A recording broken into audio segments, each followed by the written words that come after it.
DLC legal news and knowledge channel पर सभी का स्वागत है। आज की तारीख है 25 नवंबर 2025 और हम कानूनी दुनिया की चार हालिया और बेहद दिलचस्प घटनाओं की गहराई में उतरेंगे। जी, और ये चर्चा खास तौर पर हमारे वकील साथियों और जो छात्र कानून की पढ़ाई कर रहे हैं उनके लिए तैयार की गई है। बिल्कुल, हमारी कोशिश यही है कि हम आपको सिर्फ खबर न दें बल्कि उसके पीछे का जो कानूनी तर्क है और भविष्य पर उसका क्या असर हो सकता है, हाँ, उसको भी समझाएं। तो आज हमारे पास जो मामले हैं वो कानून के दो बहुत ही अलग लेकिन जरूरी पहलुओं को छूते हैं। सही कहा। एक तरफ हम देखेंगे कि अदालतें नुकसान और धोखाधड़ी जैसे जो बड़े सिद्धांत हैं उनकी परिभाषाओं को आज के जमाने के हिसाब से कैसे बदल रही हैं। अच्छा, और दूसरी तरफ हम उन छोटे लेकिन बहुत महत्वपूर्ण प्रक्रियात्मक बदलावों को समझेंगे जो तय करते हैं कि ये जो न्याय की मशीनरी है वो असल में चलती कैसे है। ये एक शानदार फ्रेमवर्क है। तो चलिए इस विश्लेषण को शुरू करते हैं। और हाँ, चर्चा के दौरान अगर कोई भी सवाल या विचार मन में आए तो उन्हें कमेंट्स में हमारे साथ जरूर साझा करें। बिल्कुल। तो हमारा पहला विषय अकादमिक अखंडता से जुड़ा है। केरल हाईकोर्ट का एक फैसला है जिसमें कहा गया कि जालसाजी के अपराध के लिए किसी को आर्थिक नुकसान होना जरूरी नहीं है। जी। अब एक मिनट, ये बात मुझे थोड़ी उलझा रही है। अगर किसी को पैसों का कोई नुकसान हुआ ही नहीं तो कोर्ट उसे जालसाजी कैसे मान सकता है? आपने बिल्कुल सही नस पकड़ी है। आम आदमी की नजर में तो धोखा पैसों का ही होता है। सही। और यही इस केस का सबसे दिलचस्प कानूनी सवाल था। जो आरोपी का वकील था उसने हाईकोर्ट में यही दलील दी थी कि इन जाली दस्तावेजों से किसी को कोई आर्थिक लाभ या हानि तो हुई नहीं। तो फिर केस वैसे बना? हाँ, तो फिर भारतीय दंड संहिता यानी आईपीसी की धारा 465 के तहत जालसाजी का मामला कैसे बनता है? अच्छा, तो यहाँ पर बेईमानी और धोखाधड़ी, इन दोनों शब्दों के बीच का फर्क ही पूरे केस का सार है। मैं तो हमेशा सोचता था कि ये दोनों कानूनी तौर पर एक ही जैसे हैं। ये एक बहुत आम कंफ्यूजन है। देखिए, कोर्ट ने आईपीसी की 3 धाराओं 464, 24 और 25 को बहुत बारीकी से परखा। धारा 464 जो एक झूठा दस्तावेज बनाने को परिभाषित करती है, उसमें बेईमानी से और धोखाधड़ी से शब्दों का इस्तेमाल या के साथ किया गया है। या के साथ दोनों में से कोई एक साबित करना है? बिल्कुल, दोनों को साबित करने की जरूरत नहीं है। और इन दोनों में फर्क छिपा है धारा 24 और 25 में। वो क्या है? धारा 24 कहती है कि कोई काम बेईमानी से तब माना जाएगा जब इरादा किसी को गलत तरीके से आर्थिक लाभ पहुंचाना या किसी को गलत तरीके से आर्थिक हानि पहुंचाना हो। यहाँ पैसों का एंगल साफ है। ठीक है। लेकिन धारा 25 जो धोखाधड़ी से को परिभाषित करती है, वो कहती है कि अगर कोई काम धोखा देने के इरादे से किया जाए तो वो धोखाधड़ी है। इसमें आर्थिक नुकसान की कोई शर्त नहीं है। इसका दायरा बहुत बड़ा है। तो कोर्ट ने इस मामले में धोखाधड़ी वाले हिस्से पर जोर दिया, लेकिन अगर आर्थिक नुकसान नहीं हुआ तो फिर नुकसान या क्षति किस चीज की हुई? बहुत अच्छा सवाल है। इसके लिए कोर्ट ने सुप्रीम कोर्ट के एक पुराने और लैंडमार्क केस का हवाला दिया, डॉक्टर विमला बनाम दिल्ली प्रशासन। अच्छा। उस फैसले में सुप्रीम कोर्ट ने कहा था कि क्षति का मतलब सिर्फ आर्थिक नुकसान नहीं होता, इसमें शारीरिक, मानसिक, प्रतिष्ठा को होने वाली क्षति या ऐसी अन्य क्षति भी शामिल है। ऐसी अन्य क्षति, ये तो बहुत व्यापक शब्द है। कोर्ट ने इसकी व्याख्या कैसे की? कोर्ट ने इसे एक अवशिष्ट श्रेणी यानी बची खुची श्रेणी की तरह देखा। इसका मतलब है कि अगर कोई नुकसान इन 3 श्रेणियों शारीरिक, मानसिक या प्रतिष्ठा में सीधे तौर पर फिट नहीं बैठता, लेकिन वो धोखाधड़ी से हुआ है, तो उसे भी इसमें शामिल किया जा सकता है। हाँ, इस मामले में कोर्ट ने कहा कि एक यूनिवर्सिटी के सर्टिफिकेट की जालसाजी से उस अकादमिक संस्थान की प्रतिष्ठा और विश्वसनीयता को गंभीर चोट पहुंचती है।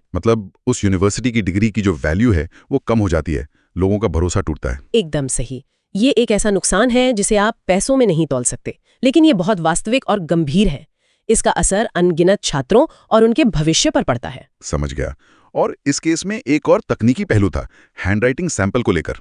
उस पर कोर्ट ने क्या कहा? हाँ, आरोपी ने यह भी कहा था कि पुलिस द्वारा जांच के दौरान लिए गए लिखावट के नमूनों पर भरोसा नहीं किया जा सकता।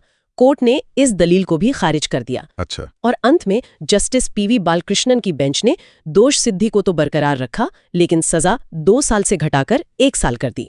और ये फैसला मोहम्मद अब्बास बनाम केरल राज्य ये स्थापित करता है कि क्षति की परिभाषा अब किताबों तक सीमित नहीं रही। बिल्कुल, एक संस्थान की साख की तरह ही एक व्यक्ति की गरिमा और सुरक्षा भी उतनी ही महत्वपूर्ण है। और इसी से जुड़ा है हमारा अगला मामला। जी।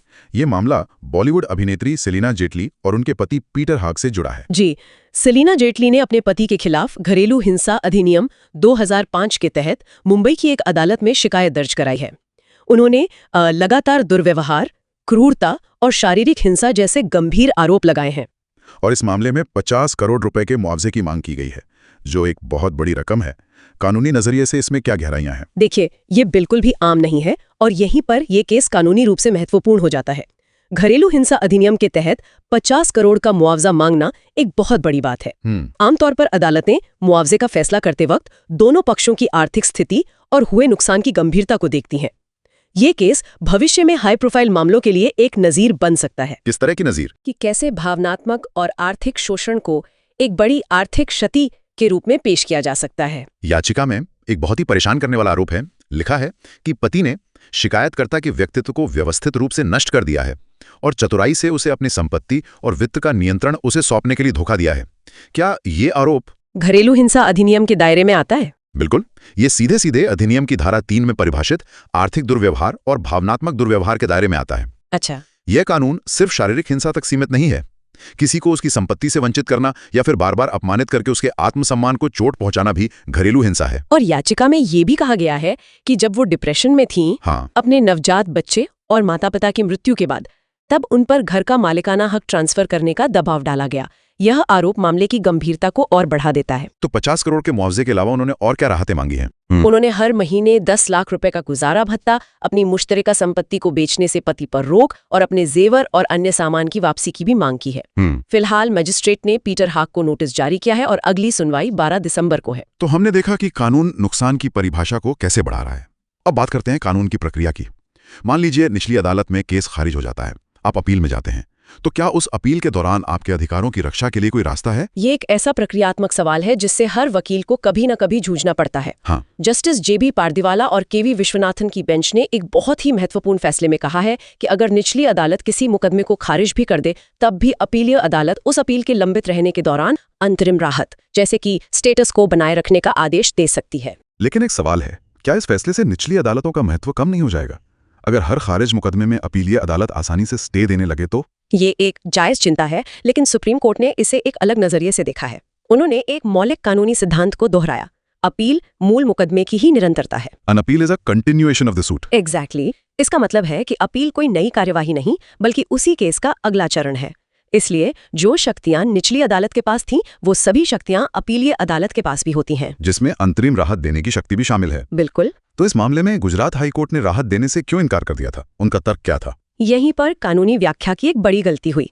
हाई कोर्ट और पहली अपीली अदालत दोनों ने सिविल प्रक्रिया संहिता यानी सीपीसी के ऑर्डर XIV रूल 5 का हवाला दिया। अच्छा। उन्होंने कहा कि चूंकि मुकदमा खारिज हो गया है, तो एग्जीक्यूट करने के लिए कोई डिक्री ही नहीं है, इसलिए उस पर रोक लगाने का सवाल ही नहीं उठता। सुनने में तो ये तर्क काफी तार्किक लगता है। हाँ, पहली नजर में लगता है, लेकिन सुप्रीम कोर्ट ने इस तर्क को पूरी तरह से गलत बताया।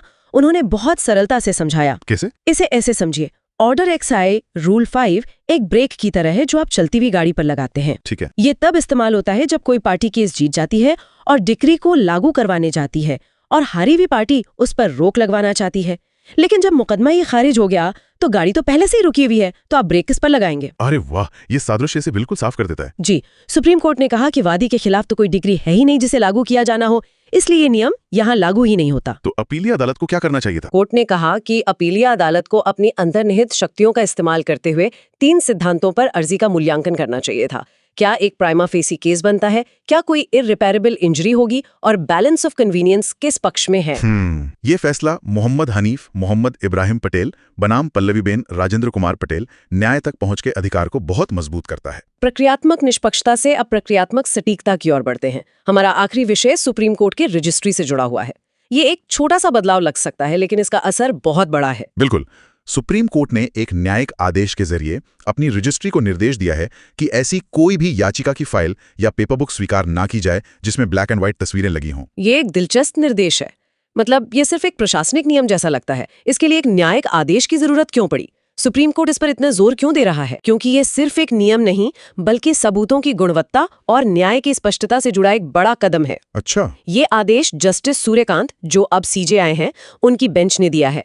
आदेश में साफ कहा गया है कि याचिका में उचित रंगीन तस्वीरें होनी चाहिए जिनमें दूरी और माप मतलब डायमेंशंस का भी उल्लेख हो, और एक कॉन्सेप्ट प्लान भी हो। हाँ, जब तक ये नहीं होता तब तक केस डिफेक्ट्स नॉट क्योर्ड की श्रेणी में रहेगा और लिस्ट नहीं होगा। इसका मतलब है कि अब सिर्फ तस्वीर लगा देना काफी नहीं होगा, उसकी गुणवत्ता और सटीकता भी उतनी ही जरूरी है। बिल्कुल।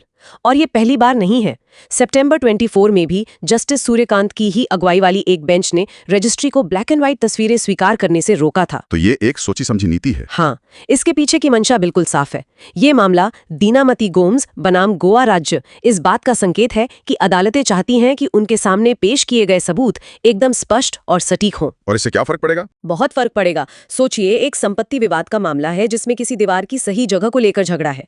एक ब्लैक एंड व्हाइट तस्वीर में रंगों के हल्के फुल्के अंतर या जमीन की बनावट समझना लगभग नामुमकिन हो सकता है। सही बात है। एक रंगीन हाई रेजोल्यूशन तस्वीर से जज को मामले को समझने में बहुत आसानी होती है। ये न्यायिक समय बचाता है और गलतियों की गुंजाइश कम करता है। और जो वकील ई फाइलिंग करते हैं उनके लिए क्या निर्देश है? उनके लिए भी स्पष्ट किया गया है, अगर तस्वीरें इलेक्ट्रॉनिक रूप से दाखिल की गई हैं तो भी एडवोकेट्स ऑन रिकॉर्ड को उनकी हार्ड कॉपी, जो कि रंगीन होनी चाहिए, अलग से रजिस्ट्री में जमा करनी होगी। तो ये न्याय को ज्यादा सटीक बनाने की कोशिश है और टेक्नोलॉजी के साथ कदम से कदम मिलाकर चलने की भी। तो ये थी आज की 4 अहम कानूनी खबरें। हाँ। आज की चर्चा वाकई दिलचस्प रही। हमने देखा कि कानून कैसे 2 दिशाओं में एक साथ विकसित हो रहा है। एक तरफ जालसाजी और घरेलू हिंसा जैसे मामलों में नुकसान की परिभाषा का विस्तार हो रहा है, जिसमें अब एकेडमिक प्रतिष्ठा और भावनात्मक पीड़ा जैसे गैर आर्थिक नुकसान भी शामिल हैं। और दूसरी तरफ अपील में अंतरिम राहत और सबूत के तौर पर रंगीन तस्वीरों की अनिवार्यता जैसे फैसले दिखाते हैं कि न्याय देने की जो प्रक्रिया है उसको और ज्यादा सटीक और प्रभावी बनाने पर जोर दिया जा रहा है। इन सभी मामलों पर आप सबके क्या विचार हैं, हमें कमेंट्स में जरूर बताइएगा। आज की चर्चा एक दिलचस्प सवाल खड़ा करती है। जी, एक तरफ अदालतें अकादमिक अखंडता जैसे अमूर्त नुकसानों को कानूनी मान्यता दे रही हैं, वहीं दूसरी तरफ वे तस्वीरों की गुणवत्ता जैसे ठोस प्रक्रियात्मक सुधारों पर जोर दे रही हैं। क्या ये इस बात का संकेत है कि भविष्य में कानून, सबूत और न्याय के बीच का संबंध और भी ज्यादा तकनीकी और सूक्ष्म होने वाला है, जहां एक तरफ कानून के दर्शन का विस्तार हो रहा है, वहीं दूसरी तरफ उसकी प्रक्रिया और ज्यादा सटीक होती जा रही है? हाँ, क्या हम एक ऐसे दौर की तरफ बढ़ रहे हैं जहां न्याय का तराजू सिद्धांतों के साथ साथ पिक्सल पर भी तौला जाएगा? सोचने वाली बात है। इसी सवाल के साथ आज की चर्चा समाप्त करते हैं। अगली बार फिर मिलेंगे कुछ और कानूनी विषयों पर ऐसी ही गहरी चर्चा के साथ। धन्यवाद।